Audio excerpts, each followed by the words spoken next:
आदाब तहज़ीब टीवी के ख़ास प्रोग्राम रूबरू में आपका खैर मकदम है। मैं हूं आपका दोस्त मारूफ रज़ा। हर बार की तरह इस बार भी मेरे साथ एक ख़ास शख्सियत मौजूद है। जी हाँ, उनका ताल्लुक़ कांग्रेस से फ़िलहाल है। पहले शायरी के मैदान से था, अब सियासत के मैदान में है। शायरी के मैदान में उन्होंने खूब वाहवाही लूटी है, मुशायरे बड़े ज़बरदस्त किए, ज़ोरदार किए और बड़ा नाम कमाया। अब ये देखना है कि सियासत के मैदान में ये खिलाड़ी कितने चौके छक्के लगाता है या स्टैम्प आउट होता है। जी हाँ, मैं बात कर रहा हूँ इमरान प्रतापगढ़ी की। आपका खैर। शुक्रिया। तो इमरान भाई, पहली बात तो मुबारकबाद, बड़ी जिम्मेदारी आपको माशाल्लाह कांग्रेस ने दी है। जी शुक्रिया, बहुत शुक्रिया जी। तो इस जिम्मेदारी को आप कैसा महसूस कर रहे हैं? एक शायर, नाजुक मिजाज आदमी, सख्त पथरीली ज़मीन सियासत की, ऐसे पे कैसे बैटिंग करेगा? दरअसल मैं बहुत गांव से आया हुआ आदमी हूँ जी मेरे पास जब मैं अदबी दुनिया में मैंने कदम रखा तो उस वक्त भी मेरे पास कोई विरासत नहीं थी। जी कहीं से पारिवारिक रूप से कोई शायरी जो है वो मुझे विरासत में नहीं मिली थी। जी तो मैंने वहाँ भी अपनी मेहनत से एक मकाम बनाया। सियासत बिल्कुल विरासत में नहीं थी। जी। तो इंशाल्लाह यहाँ भी अपना मकाम बनाऊँगा, मेहनत करूँगा, जैसे मुशायरों में किया था वैसे यहाँ मेहनत करूँगा। चलिए, अच्छी बात है, उम्मीद रखनी चाहिए। और उत्तर प्रदेश, वहाँ की ज़मीन तो कांग्रेस के लिए बहुत ही कटीली, पथरीली, और यूँ कहूँ कि कांग्रेस ज़मीन तलाश रही है। किसी वक्त वहाँ पे वर्चस्व होता था कांग्रेस का, आज बिल्कुल कांग्रेस ख़त्म है। उस ज़मीन को हमवार करने के लिए इमरान प्रतापगढ़ी क्या कर रहे हैं? देखिए, सबसे अहम बात कि उत्तर प्रदेश में हम आवाम से दूर हुए, जी इसलिए सत्ता से दूर हो गए। जी। तो जो सबसे पहली कोशिश होगी वो यही होगी कि आवाम के बीच में जाऊं। मुझे माइनॉरिटी डिपार्टमेंट की जिम्मेदारी है। जी। तो मेरा जो काम है वो माइनॉरिटीज़ के बीच में जाना है और मैं उनके बीच में जाऊंगा। अभी मैं उत्तर प्रदेश के दौरे शुरू कर रहा हूँ जी। और आने वाले वक्त में चुनाव तक वहीं रहूँगा, मेहनत करूँगा। और मुझे पूरा यकीन है कि वो हमारी ज़मीन जो रीजनल पार्टियों ने हमसे ले ली, उस पर कब्ज़ा कर लिया, हम उसे छीनने में, उसे अपने पास तक लाने में कामयाब रहेंगे। कहीं ना कहीं ये मानने की बात है कि जो वोट अक़लियती, ख़ास तौर से जिसकी ज़िम्मेदारी आपके पास है पूरे हिंदुस्तान के अक़लियती लोगों की, वो वोट बैंक कांग्रेस का पेट वोट होता था, वो कैसे निकल गया? आज वो अलग अलग जिस तरीके से फ़िरक़ों में लोग बटे हुए हैं, वैसे ही वो वोट भी जो है अलग अलग झोली में पड़ा हुआ है।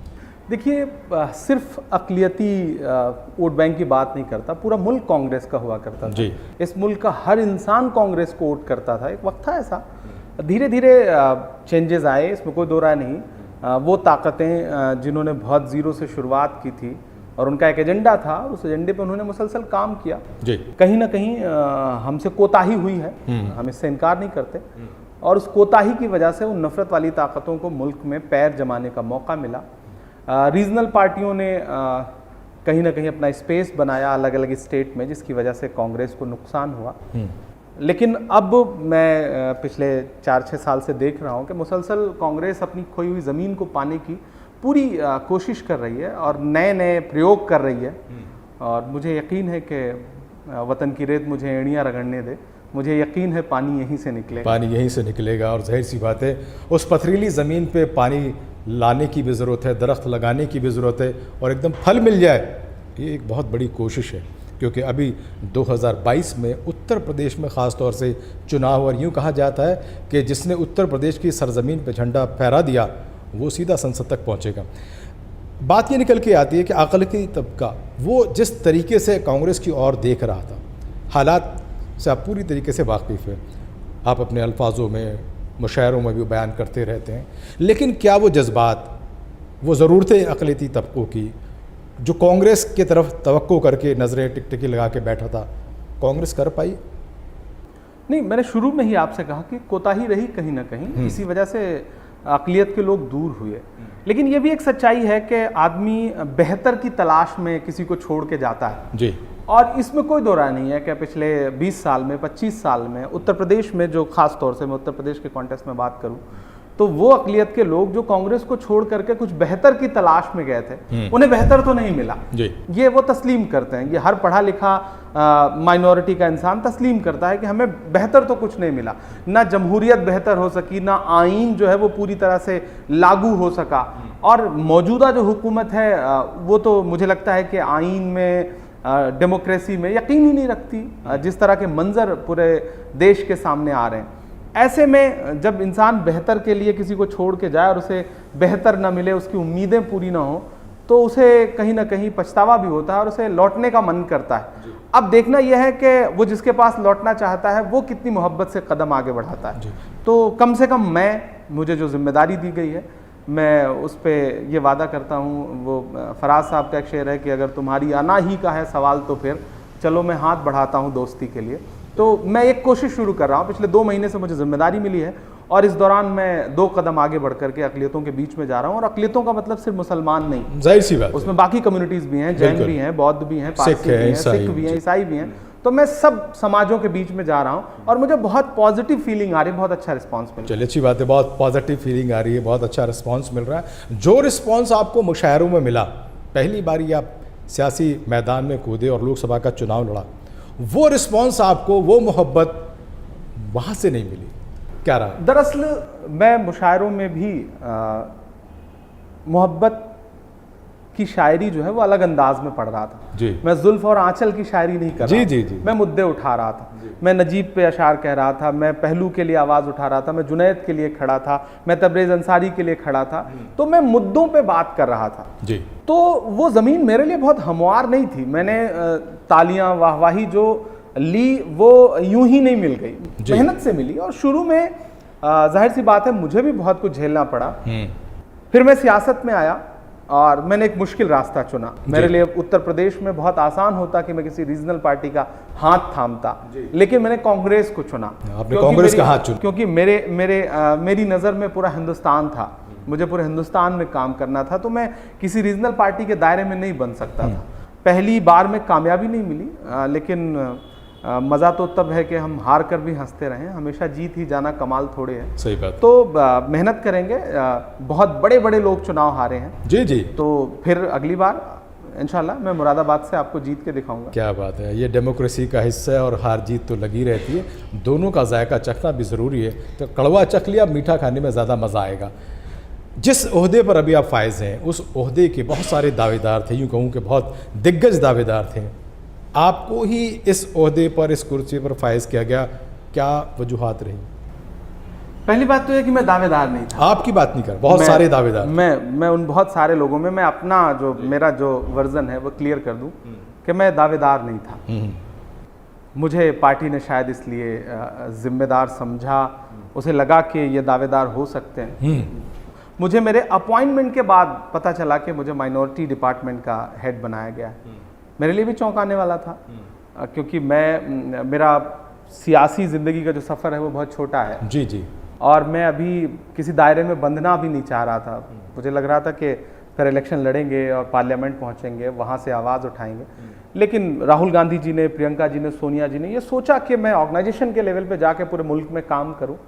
तो उन्होंने जब जिम्मेदारी दी तो ना पहले मुझसे पूछा और ना बाद में ये कहा कि इसे मतलब तुम्हें जिम्मेदारी दे दी गई है। मुझे तो मीडिया के जरिए खबर लगी। अच्छा। और जब मुझे खबर लगी तो मैंने ये सोच लिया कि नहीं, अब पार्टी ने एक भरोसा जताया है, मेरे कंधों पर माइनॉरिटी डिपार्टमेंट का बोझ डाला है, तो मेरे कंधे मजबूत हैं, मैं इसे लेके ज़रूर आगे जाऊंगा। और मैं तब से मुसलसल कोशिश ये कर रहा हूँ कि प्रधानमंत्री जी कहते हैं कि मैं 18 घंटे काम करता हूँ, वो दिखता नहीं है, लेकिन मैं 18 घंटे सच में काम कर रहा हूँ। अच्छा, ये अच्छी बात है। और अच्छी बात है कि अपने लिए खुशफहमी रखना ज़रूर चाहिए, पॉजिटिव होना ज़रूर चाहिए, उससे आपको बड़ी एनर्जी मिलती है। पिछले लगातार चुनाव में आपने देखे माशाल्लाह, जब से आप सियासी मैदान में आए, कांग्रेस जो है लगातार एक तरह की गलतियाँ दोहराती जा रही है। ख़ास करके मैं यूँ कहूँ, जहाँ सरकार में कांग्रेस है तो वहाँ संगठन में गड़बड़ है। पंजाब आपके सामने है, राजस्थान आपके सामने, मध्य प्रदेश आपसे छटक गया। क्या लगता है, इतनी बड़ी पार्टी, इतने बड़े कुंबे की पार्टी हो, जैसा कि आपने कहा कि पूरे मुल्क की पार्टी, वो ना तो अपने कुंबे को संभाल पा रही है, ना कुंबे के सूबेदारों को संभाल। नहीं, मुझे नहीं लगता कि कांग्रेस गलतियां दोहरा रही है, मुझे लगता है कि कांग्रेस गलतियां सुधार रही है। अच्छा। उसने पंजाब में सुधारा, चीज़ों को मैनेज किया, सुधर गई है। राजस्थान सुधर गया है। अच्छा। मध्य प्रदेश हाथ से चला गया, इसमें कोई दो राय नहीं। कर्नाटक हमारे हाथ से चला गया, इसमें कोई दो राय नहीं। आसाम। लेकिन आपको ये भी समझना पड़ेगा कि मुल्क में जमहूरियत का जो एक फ्रेम बना हुआ था, उस स्ट्रक्चर को तोड़ा है भारतीय जनता पार्टी ने। आज पहले के दौर में अगर एक एमएलए भी किसी पार्टी का कोई तोड़ लेता था तो पूरा मुल्क उसे बहुत खराब मानता था, बुरी नज़र से देखता था। लेकिन आजकल तो आप लोग यानी कि मीडिया के साथ ही उन्हें चाणक्य बोलते हैं। हम नहीं जो 10-10, 15-15 एमएलएज को पैसे देकर के, करोड़ों करोड़ देकर के, जिसकी ऑडियो रिकॉर्डिंग मौजूद है। एमएलएज ने बाद में खुद कई बार कबूल किया स्टिंग ऑपरेशन में कि हमें 20-20, 25-25 करोड़ के ऑफर थे, ठीक है, और उसे तस्लीम किया जा रहा है, उसे अच्छा माना जा रहा है, उसे अच्छा बताया जा रहा है। तो दरअसल स्टेट छिन जाना बड़ी बात नहीं है। कांग्रेस ने जमहूरियत को बचाने के लिए बड़ी कुर्बानियां दी, जी जी, इसमें कोई दो राय नहीं। इंदिरा जी ने अपनी कुर्बानी दी, राजीव जी ने कुर्बानी दी, ये दो कुर्बानियां हैं जो बहुत बड़ी कुर्बानियां दिखती हैं, लेकिन कांग्रेस ने अपने वैल्यूज से समझौता नहीं किया। राहुल जी, प्रियंका जी सीधे एक बात कहते हैं कि जीतना सबसे अहम बात नहीं है, सत्ता सबसे बड़ी चीज नहीं है, जमहूरियत के लिए, संविधान के लिए लड़ना अहम बात है। और उनकी जो एक ये पॉजिटिव चीज है वो हमें ताकत देती है। और जो स्टेट हमसे ले लिए गए छल प्रपंच से, हम उन्हें पूरी ताकत से, पूरी ईमानदारी से फिर जीत के लाएंगे, और इस बार जब जीत के लाएंगे तो कोई हमसे ले नहीं पाएगा। क्या बात है, उम्मीदें अच्छी है, जाहिर सी बात है। अभी फिर 5 राज्यों में चुनाव है, दस्तक हो चुकी है, तैयारियां चल रही हैं, बिगुल बच चुका है। देखना है कि सर जितनी भी राज्यों में चुनाव होंगे वो कांग्रेस के पास आएंगे, नहीं आएंगे। आपने कहा अब वापसी की तरफ लौटेंगे, बीजेपी ने भी वापसी करी और बहुत सारे लोग घर वापस हो गए, लेकिन वहाँ कहाँ हुआ कि बहुत सारे आपके पुराने कांग्रेसी अपने घरों को छोड़ करके बीजेपी के घर की तरफ वापसी कर गए। अच्छा है, वो आपने पहुंची वहीं पे खाक जहां का खमीर था। अच्छा, सही जगह पहुंचे, सही जगह, हमें उनसे कोई शिकायत नहीं है, जाएं वो। राहुल जी ने खुल के एक दिन एक बात कही, और वो बहुत पावरफुल स्टेटमेंट है जी, कि जो डर रहे हैं वो हमारी पार्टी में ना रहें, वो जाएं, और जो बाहर हैं, पॉलिटिक्स में नहीं है या हमारी पार्टी में नहीं है और वो डर नहीं रहे हैं, उन्हें पार्टी में लाया जाए। तो मुझे खुशी है। और जो छोड़ के चले गए उनका सवाल मुझे लगता है कि हमसे ना पूछा जाए। अगर किसी बाप ने बेटे को उंगली पकड़ के घुटनों के बल चलने से लेकर के पाल पोस के बड़ा किया, और बड़े होने पर वो अगर बाप को छोड़ के चला जाता है, परिवार छोड़ के चला जाता है, तो गलती बाप की नहीं है, बेटे की। कभी कभी तरबियत पर भी सवाल उठते हैं कि शायद तरबियत में कमी रह गई। हाँ, आज के बच्चे इतने खुद मुख्तार हैं कि उन्हें आप कहाँ तक, किस लेवल तक जाके तरबियत कर सकते हैं। उनकी तरबियत मोबाइल कर रहा है, उनकी तरबियत टीवी चैनल्स कर रहे हैं, तो हो सकता है वो कहीं भाजपा की तरबियत में आ गए हों, और वो अगर हमें छोड़ के चले गए तो हमें शिकायत नहीं। अच्छा है, सफाई हो रही है, सफाई हो रही है। अब मैं यूँ कहूँ कि 5 राज्यों में चुनाव, जाहिर सी बात है सियासी ज़मीन पर जिस तरीके की आपकी कोशिशें हैं, उम्मीदें होनी भी चाहिए। दिक्कत ये है, मुद्दे हमारे पास किस तरीके के, जिन मुद्दों को हम ले करके आवाम के पास जाएं और आप एक नया परसेप्शन उनको दिखा पाएँ, एक नई सोच दिखा पाएँ कि नहीं साहब आप यहाँ आएंगे तो आपको एक नया और एक बेहतर भारत दिखेगा। देखिए, हमने हमेशा बेहतर भारत दिया है, ये अब वो लोग भी मानने लगे जिन्होंने बड़ी उम्मीदों के साथ भारतीय जनता पार्टी को वोट दिया था। पिछले 7 साल में अगर ये पूछा जाए कि भारतीय जनता पार्टी ने कौन सा नया भारत दे दिया, तो शायद उनका भारत जो है वो ये है कि कोई भी कहीं भी खड़ा होकर के गृह मंत्री के ऑफिस से बमुश्किल 50 मीटर की दूरी पे एक कौम को गाली दे सकता है, नारे लगा सकता है, काटने मारने की बातें कर सकता है। उनका भारत वो भारत है कि जब नारे लगा करके निरीह इंसान को, रिक्शे वाले को पीटा जाए और बच्चा रोता रहे उसका साथ में। उनका भारत वो भारत है कि एक भीड़ किसी को लिंच कर दे। हमने एक ऐसा भारत दिया था जिसमें हो सकता है लोगों को शिकायतें भी रही हों, लेकिन आप जी खा सकते थे, आपके बच्चे पढ़ सकते थे, ऐसा माहौल नहीं था, ये डर नहीं था कि कोई आकर के आपको मार देगा। इतनी महंगाई नहीं थी कि आपको ये लगे कि हम गाड़ी लेके निकलेंगे तो पेट्रोल भराने में हमारी जेब ही खत्म हो जाएगी। इतनी महंगाई नहीं थी। हमने एक अच्छा भारत बनाने की कोशिश की थी और बहुत हद तक कामयाब रहे थे। लेकिन जो सपने दिखा करके मोदी जी ने एक नया भारत बनाने की बात की, वो भारत कहीं से भी वो पूरा नहीं कर पाए। और अब आवाम यही चाहती है कि काश अच्छे दिन के बजाय वो पुराने दिन हमें मिल जाते तो बेहतर होता। तो शायद वो पुराने दिनों के लिए हमारे पास वापस लौटेगी। पुराने दिनों की आपने बात की, पुराने दिनों को लेकर के कांग्रेस और पूरा यूं कहूं कि जो अपोजिशन है उस तरीके से एकजुट नजर नहीं आता। हालांकि दाल, सिलेंडर, पेट्रोल के इन कीमतों को लेकर के आपकी सरकारें चली गई, आपके जो बड़े बड़े कद्दावर जो मंत्री हैं वो तक हट गए, लेकिन आप लोगों का वो असर नहीं दिखाई दे रहा। आवाम के सामने अभी भी आप बिल्कुल एक गुमशुदा हैं। देखिए, जमहूरियत कई चीज़ों से मिल के बनती है, उसके कई पिलर्स होते हैं। उसमें अपोजिशन, मीडिया, जुडिशरी, कई सारे पिलर्स हैं। ठीक है। जब बाकी पिलर्स पूरी तरह से सरेंडर कर चुके हों, कांग्रेस के समय में सरकारें चली गईं या मंत्रियों से इस्तीफे लिए गए या विरोध प्रदर्शन होते हुए दिखे, यहां नहीं दिख रहे हैं। क्यों नहीं दिख रहे हैं? ऐसा नहीं कि अपोजिशन विरोध नहीं कर रहा है, बस ये है कि विरोध करने भी नहीं दिया जा रहा है और उसे दिखाया भी नहीं जा रहा है। अगर हो जा रहा है, अगर लाठियां खाते हुए कांग्रेस के कार्यकर्ता वाटर कैनन झेलते हुए खड़े हैं तो मीडिया उसे कवरेज नहीं देता, क्योंकि पूरी तरह से बायस्ड है। और अब तो सोशल मीडिया पे भी लगाम लगाने की पूरी जद्दोजहद की जा रही। कांग्रेस के समय में आपको इसलिए दिखता था कि कांग्रेस जमहूरियत में यकीन रखती है, वो जानती है कि जमहूरियत में अपोजिशन को हक है कि वो विरोध प्रदर्शन करे। तब स्मृति ईरानी गले में जो है वो सिलेंडर लटका करके और प्याज की माला पहन के सुषमा स्वराज जी प्रदर्शन कर लेती थी। आज जिस तरह से प्रदर्शन करने वाली महिला कार्यकर्ताओं तक पे कांग्रेस के लाठियां बरसती हैं, जब सदन के अंदर लाठियां बरस रही हैं महिला सांसदों पर, तो आप अंदाजा लगा लीजिए कि जमहूरियत कहां आके खड़ी हो गई है। दरअसल ये जमहूरी लोग नहीं है, ये फासिस्ट लोग हैं। फासिज्म इनकी जो विचारधारा है वो फासिस्टों की है, तो इनको लाठी और गोली के अलावा कुछ समझ में नहीं आता। इसलिए आप ये इल्जाम लगा पा रहे हैं कि कांग्रेस विरोध करती हुई दिख नहीं रही। अभी 8 और 9 अगस्त को जिस तरह से सड़कों पे हुजूम उमड़ा है पूरे मुल्क में, अगर मुल्क की मीडिया सही से उसे दिखा दे तो वो शायद ये समझ जाएगी कि अच्छा प्रदर्शन किसको कहते हैं, अपोजिशन किसको कहते हैं।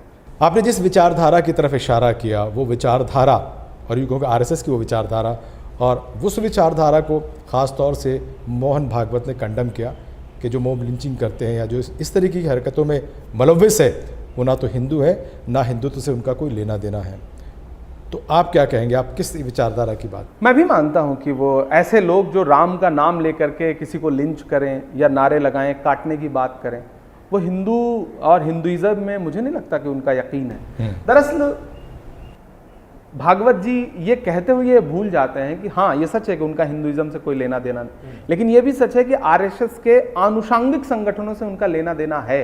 भारतीय जनता पार्टी की कहीं ना कहीं उनको पीछे से बैकअप सपोर्ट है, वरना इतनी हिम्मत किसी में नहीं है कि राजधानी में, देश की राजधानी में खड़े होकर के कोई सीधे सीधे चैलेंज करे कानून को, चैलेंज करे जमहूरियत को, इतना तो किसी में। और अगर मोहन भागवत साहब ये कहते हैं तो मुझे लगता है कि प्रधानमंत्री जी तो उनकी बड़ी सुनते हैं। प्रधानमंत्री जी तो मैंने कई बार ऐसी तस्वीरें देखी हैं कि नतमस्तक रहे हैं। तो प्रधानमंत्री जी को लिंचिंग के खिलाफ एक कड़ा कानून ला देना चाहिए। मोहन भागवत जी कह रहे हैं तो उनकी बात तो मान ही लीजिए। आप राहुल गांधी की बात नहीं मानेंगे, आप इमरान प्रतापगढ़ी की बात नहीं मानेंगे, लेकिन मोहन भागवत की तो मानेंगे क्योंकि आप उनके सदस्य हैं, उनके बनाए हुए हैं। तो ऐसे में आप उनकी बात मान लीजिए, लिंचिंग के खिलाफ एक कड़ा कानून ला दीजिए, पूरा देश आपका स्वागत करेगा। एक और विचारधारा है, वो विचारधारा अक़लियतों के बीच में सही है और उनके नेता हैं असदुद्दीन ओवैसी। उनके आ जाने से ख़ास तौर से मुझे लगता है और अवाम में भी ये मैसेज जाता है कि कहीं ना कहीं ये जो नेता है वो मुसलमानों के ज़्यादा करीब है और मुसलमानों की जैसी बातें करता है। उसकी इस बातों से कहीं ना कहीं मुझे लगता है कि कांग्रेस को बेचैनी सी होती है। मुझे नहीं लगता कि कांग्रेस को कोई बेचैनी है। वो उत्तर प्रदेश चुनाव लड़ने आए हैं, लड़े। रामदास अटावले भी वहाँ चुनाव लड़ रहे हैं, मांझी भी वहाँ चुनाव लड़ रहे हैं, साहनी भी वहाँ चुनाव लड़ रहे हैं। जमहूरियत में सबको हक है, सब चुनाव लड़े। वो जिसको मुख्यमंत्री का अपना कैंडिडेट बताते हैं, यानी कि ओम प्रकाश राजभर, उन्होंने अभी पिछले दिनों बयान दिया है कि हम भाजपा के साथ जाएंगे। जब उनसे सवाल पूछा गया कि आप तो ओवैसी के साथ हैं तो भाजपा के साथ कैसे जाएंगे, तो उन्होंने कहा भाजपा में तो शहनवाज हुसैन भी हैं, मुख्तार अब्बास नकवी भी हैं, तो हम और ओवैसी क्यों नहीं जा सकते।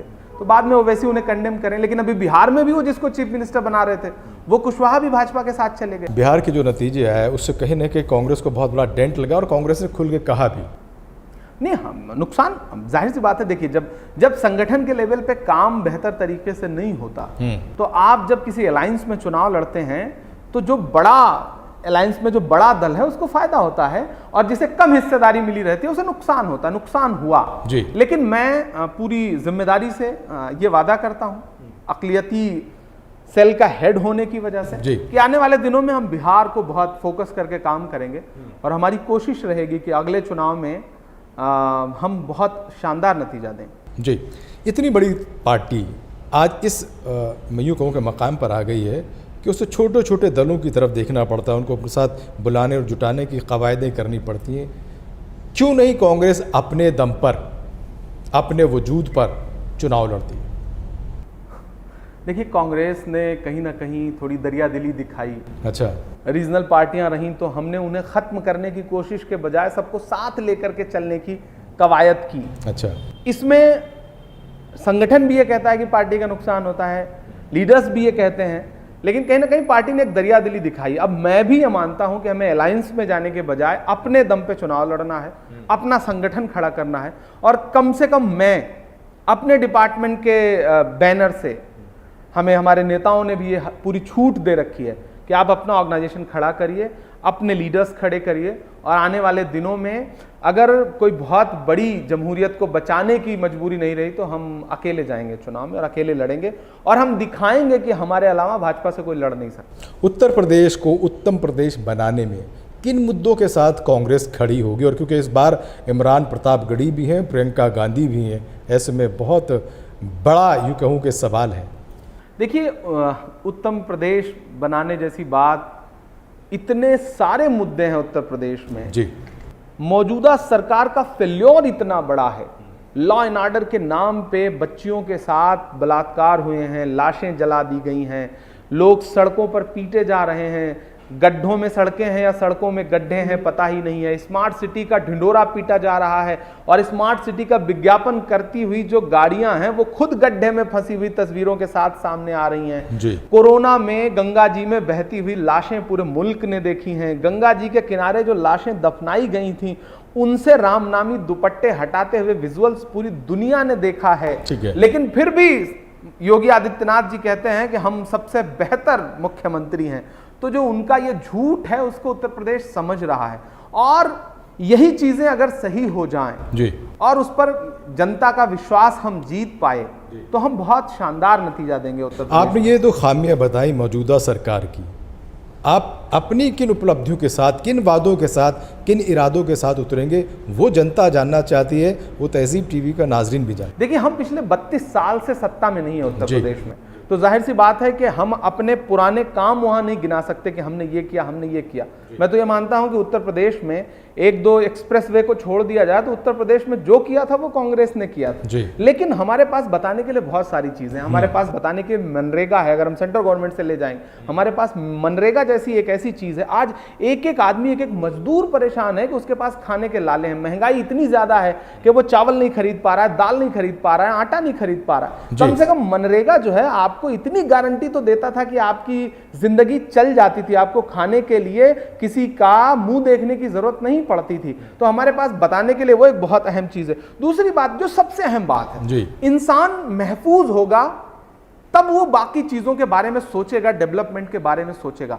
आज उत्तर प्रदेश में कई सारी कम्युनिटीज ऐसे हैं जिन्हें यह डर है कि पुलिस कहां हमें ठोक देगी, क्योंकि उत्तर प्रदेश के योगी जी का कहना है कि ठोको, उन्हें जमहूरियत को ठोकने में बड़ा मजा आता है। अच्छा। ऐसे में बहुत सारी जातियां हैं जो ये मानती हैं कि हमें कब ठोका जाएगा कोई भरोसा नहीं, और उसमें सिर्फ मुसलमान नहीं है, उसमें उत्तर प्रदेश पे हुकूमत करने वाला बहुत कई दशकों तक ब्राह्मण है, वो अलग परेशान है। जी। खुशी दुबे को आज तक जेल में रखा गया है, बीमारी की हालत में भी उसे बाहर नहीं निकाला जा रहा है, कोई उस पर रहमदिली दिखाने के मूड में नहीं है सरकार। जिस तरह से इनकाउंटर के नाम पर पिछड़ी जातियों का, दलितों का, मुसलमानों का इनकाउंटर हुआ है, वो बताता है कि मौजूदा सरकार को डेमोक्रेसी में रत्ती भर भी यकीन नहीं। तो हम इन चीजों को सुधारने का और आईन को सच में इंप्लीमेंट करने का वादा करके अगर जनता के बीच में जा रहे हैं तो मुझे लगता है कि जनता इन्हीं चीजों पर हमारे साथ आएगी। आजम खान के बात पे सवाल कर लेते हैं। आजम खान साहब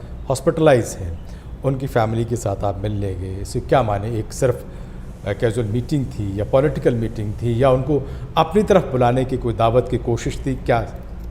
ये सियासत से उठ करके इंसानियत के तकाजे को पूरा करने की जिम्मेदारी थी जी, जो मैंने निभाई, और मुझे खुशी है कि मेरी नेता प्रियंका जी ने मुझे इस चीज के लिए सराहा, पहली चीज। और मुझे खुशी है कि मेरे जाने के बाद अखिलेश यादव जी मजबूर हुए और उनके घर तीसरे दिन गए। समाजवादी पार्टी उसके बाद उनके साथ खड़ी होती हुई दिखी, वरना खड़ी होती हुई दिख भी नहीं रही थी। हम यही कहते हैं कि कांग्रेस इतनी आजादी हमें देती है, कांग्रेस इतनी उदार है कि आप सियासी दायरा तोड़ करके भी जहां जुल्म हो रहा हो वहां लोगों के साथ खड़े हो सकते हैं। मैं आजम खान और जौहर यूनिवर्सिटी पर हो रहे जुल्म के खिलाफ खड़ा हूं, मैं जौहर यूनिवर्सिटी के साथ खड़ा हूं। ठीक है, कांग्रेस जो है उत्तर प्रदेश में किस चेहरे के साथ खड़ी होगी? देखिए, हमारा एक स्ट्रक्चर, हर पार्टी का एक स्ट्रक्चर होता है, हमारा भी एक स्ट्रक्चर है। हमारी पार्टी में एक जनरल सेक्रेटरी इंचार्ज अपॉइंट किया जाता है जो स्टेट को संभालता है। प्रियंका जी हमारा चेहरा है, हम प्रियंका जी के चेहरे के साथ खड़े होंगे। ठीक है, चलिए, तो यानी कि आप ये मान रहे कि जो आने वाले जो 5 राज्यों में चुनाव है उनमें कांग्रेस को 5 में से 5, 4, 3, 2 या 0 पर सुकून करना पड़ेगा? नहीं, हम पूरी जिम्मेदारी से कह रहे हैं, हम उत्तराखंड जीतने जा रहे हैं, हम अच्छा। पंजाब जीतने जा रहे हैं, हम गोवा खुदा ने चाहा तो हम वहाँ सरकार बनाने जा रहे हैं, अच्छा, मणिपुर बहुत अच्छा होगा। और उत्तर प्रदेश को लेके चूंकि हम 32 साल से सत्ता से बाहर हैं, लेकिन हम पूरी जिम्मेदारी से, हम बड़े बोल नहीं बोल रहे हैं, लेकिन हम एक वादा करते हैं कि उत्तर प्रदेश में अगली सरकार बिना हमारे नहीं बनेगी। अच्छा, चलिए, बहुत शुक्रिया इमरान प्रतापगढ़ी साहब। तो ये थे इमरान प्रतापगढ़ी, जिन्होंने बड़ी खूबसूरती से और बड़ी बेबाकी से अपनी बातें रखी और बहुत उम्मीद भरे लहजे में बातें की हैं। उनका कहना है कि 5 राज्यों में जो है वो झंडा जो है वो कांग्रेस का फहराएगा। देखना ये कि खास करके उत्तर प्रदेश में वनवास ख़त्म होगा कि नहीं, लेकिन तब तक मेरा कहना है जब तक कि ईवीएम का बटन नहीं दबता और उससे जिन बाहर नहीं निकलता। आप भी इंतज़ार करिए, मुझे भी इंतज़ार है, और अगले हफ्ते एक नए मेहमान के साथ मैं फिर हाजिर हूँगा कुछ नए सवालों के साथ। तब तक मुझे और मेरी पूरी टीम को दीजिए इजाज़त और अपना रखें ख्याल। आदाब।